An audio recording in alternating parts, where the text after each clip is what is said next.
अस्सलाम वालेकुम, कैसे हैं आप सब। तो आज हम स्टार्ट करने जा रहे हैं एक्सरसाइज 8B का क्वेश्चन नंबर 3। तो मेरे पास ये थिंक न्यू सिलेबस मैथमेटिक्स की बुक 1 है और उसका ये चैप्टर नंबर 8 चल रहा है। मैंने इस चैप्टर के नेम से एक सेपरेट प्लेलिस्ट बनाई हुई है, उसका लिंक भी नीचे डिस्क्रिप्शन में दिया हुआ है ताकि आप लोगों को इस चैप्टर से रिलेटेड तमाम सोल्यूशंस एक जगह पर आसानी से इसी प्लेलिस्ट में मिल सकें। इसके अलावा आपको डिस्क्रिप्शन में मेरे सोशल अकाउंट्स के लिंक यानी मेरी फेसबुक प्रोफाइल, मेरी इंस्टाग्राम प्रोफाइल और मेरा ईमेल आईडी भी मिल जाएगा। आप इन्हीं अकाउंट्स के थ्रू अपने क्वेश्चंस को, सजेशंस को मुझ तक भी पहुंचा सकते हैं। तो आइए स्टार्ट करते हैं हम क्वेश्चन नंबर 3 को। तो क्वेश्चन नंबर 3 की स्टेटमेंट में लिखा हुआ है the price of a desktop computer decreases. तो हमें कहा जा रहा है कि एक डेस्कटॉप कंप्यूटर है जिसकी जो प्राइस है वो डिक्रीज कर गई है, कम हो गई है। कहां से कम हुई है? पहले उसकी प्राइस थी जो कि यहाँ पे मेंशन्ड है 3,04,300 पाकिस्तानी रुपीस और अब कम होके कितनी हो गई है? 2,28,225 पाकिस्तानी रुपीस। तो एक डेस्कटॉप कंप्यूटर की प्राइस इस वैल्यू से कम होकर इस वैल्यू पर आ पहुंची है, यानी एक तरह की इसकी प्राइस कम हो रही है, ये हमें यहां पर बताया जा रहा है। आगे लिखा हुआ है find the percentage decrease in its price. तो हमसे कहा जा रहा है कि आपने परसेंटेज डिक्रीज को फाइंड आउट करके दिखाना है। परसेंटेज डिक्रीज का मतलब है कि इस डेस्कटॉप कंप्यूटर की प्राइस जो इस प्राइस से कम होकर इतनी हुई है, ये जो प्राइस का कम होना है, इस कम होने को इन टर्म्स ऑफ परसेंटेज बताए कि इन टर्म्स ऑफ परसेंटेज ये परसेंटेज डिक्रीज या कम होना कितना बनता है, ये आपने फाइंड आउट करके दिखाना है।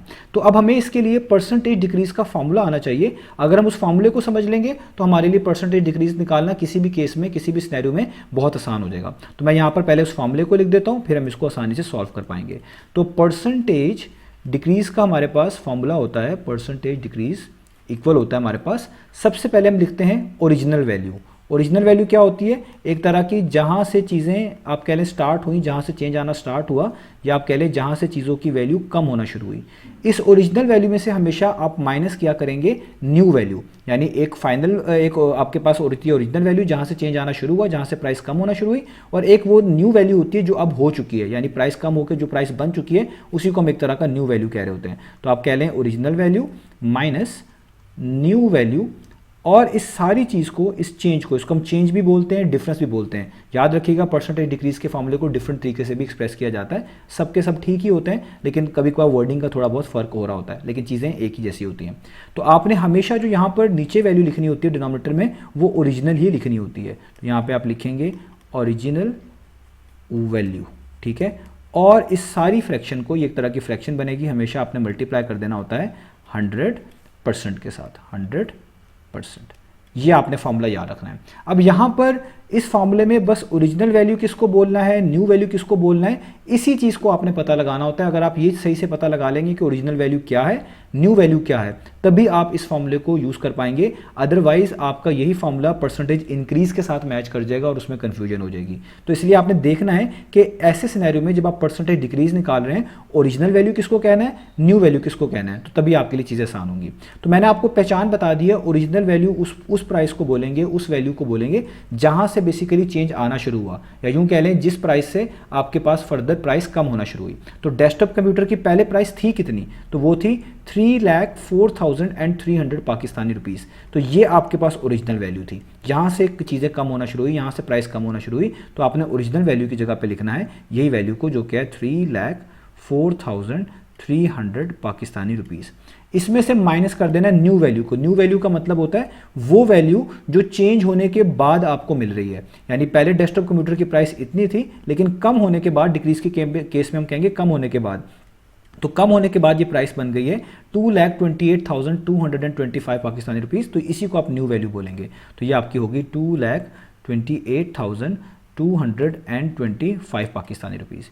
इस चीज़ को आपने डिवाइड कर देना है हमेशा ओरिजिनल वैल्यू पे। ओरिजिनल वैल्यू ऊपर बता ही चुका हूँ, ये पहली वाली वैल्यू है, यहाँ पे भी लिखी हुई है, इसी को नीचे लिखेंगे 3,04,300 पाकिस्तानी रुपीस, और इस सारी फ्रैक्शन को मल्टीप्लाई हमेशा कर देना होता है 100% के साथ। तो ये आपके पास परसेंटेज डिक्रीज आ रहा है इन प्राइस में। अब जस्ट आपने इसको फर्दर सिंप्लीफाई करना है, सिंप्लीफिकेशन से सवाल बिल्कुल आपके पास आसान हो जाएगा। तो सबसे पहले जो ये आपके पास ऊपर वैल्यू लिखी हुई है 3,04,300 पाकिस्तानी रुपीस, इसमें से आपको माइनस करना पड़ेगा 2,28,225 पाकिस्तानी रुपीस। तो इन दोनों वैल्यूज़ को अगर आप माइनस करेंगे तो आपके पास आ जाएगा 7,6,075, और नीचे ये वाली वैल्यू आपके पास वैसे की वैसी रहेगी, जो कि है 304 और 300, और यहाँ पे मल्टीप्लाई का साइन, और यहाँ पर 100, और यहाँ पे परसेंटेज का सिंबल वैसे का वैसे ही।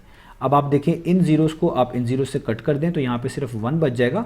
1 किसी से भी मल्टीप्लाई हो कोई फ़र्क नहीं पड़ता, तो यहाँ पे बचेगा 76075 और नीचे आपके पास बचेगा 3043 और यहाँ पे आपके पास ये परसेंटेज का सिंबल वैसे का वैसे ही। अब आप देखें यहाँ पर मैन्युअली आप डिवीजन कर लें, उससे भी आपके पास हो जाएगा, और अगर आप यहाँ पर कोई कैंसलेशन वगैरह सोचते हैं उसके लिहाज से करते हैं तो भी हो जाएगा। तो मैं यहाँ पर अगर आपको ये मैन्युअली डिवाइड करके दिखा दूँ तो फॉर एग्जांपल यहाँ पे यूँ ही कर लेते हैं, डायरेक्ट ही कर लेते हैं। 3043 को आप डिवाइड करें किसके ऊपर, 76075 पर। तो ठीक है, अब आपने देखना है कि हम इस बाहर लिखे हुए नंबर को 3043 को किस नंबर से मल्टीप्लाई करें कि आपके पास जो वैल्यू है ना वो इधर इसके करीब करीब आ जाए। यानी इन 4 डिजिट्स को मैं ले रहा हूँ 76075, ये सारे के सारे 1 2 3 यहाँ तक, बल्कि ठीक है यहाँ तक काफ़ी हो जाए। यानी आप कह लें कि ये 4 डिजिट्स ले लें 1 2 3 4। तो 3043 को आप किस वैल्यू से मल्टीप्लाई करें कि 76075 को छोड़ दें, इसके करीब करीब वैल्यू आ जाए। तो आप देखेंगे कि 3043 को अगर आप 2 से मल्टीप्लाई करते हैं तो आपके पास वैल्यू आती है 6086, सबसे क्लोजेस्ट यही आती है। 3 से करेंगे तो इन 4 डिजिट से बड़ी हो जाएगी वैल्यू। अब आप इसमें से ये माइनस कर दें, किसमें से 7607 में से आप माइनस कर दें 6086, तो आपके पास आ जाएगा 1521 और आपको नेक्स्ट डिजिट यहाँ पे उतारना पड़ेगा जो कि कितना होता है 5। अब आप देखें 3043 को किस से मल्टीप्लाई करें कि नीचे जो नंबर लिखा हुआ है इसके पास पास आ जाए। तो 3043 को 5 से अगर आप करते हैं तो डायरेक्ट ही आपके पास ये वैल्यू आ जाती है 15215 और ये माइनस होकर यहाँ पे 0 हो जाता है। आप इसको स्टेप बाय स्टेप भी कैंसिल आउट कर सकते हैं, वो भी आप पे डिपेंडेंट है, लेकिन मैंने आपको बता दिया कि अगर आप मैन्युअली डिवीजन कर लें आपको आसानी से आंसर पता चल जाएगा। तो ये आपके पास बन गया 3043 1 टाइम्स और 3043 25 टाइम्स, तो ये आपके पास हो जाएगा 25%। तो इसका मतलब जो परसेंटेज डिक्रीज़ आया हमारे पास यहाँ पर इस डेस्कटॉप कंप्यूटर की प्राइस में, इस प्राइस से जो डिक्रीज़ हुआ है वो basically in terms of percentage बनता है 25%। यही हमने फाइंड आउट करके दिखाना था। तो उम्मीद है आपको ये क्वेश्चन इसके स्टेटमेंट्स का सोल्यूशन समझ आ गया होगा। इंशाल्लाह नेक्स्ट वीडियो में मिलेंगे बाकी सोल्यूशंस के साथ।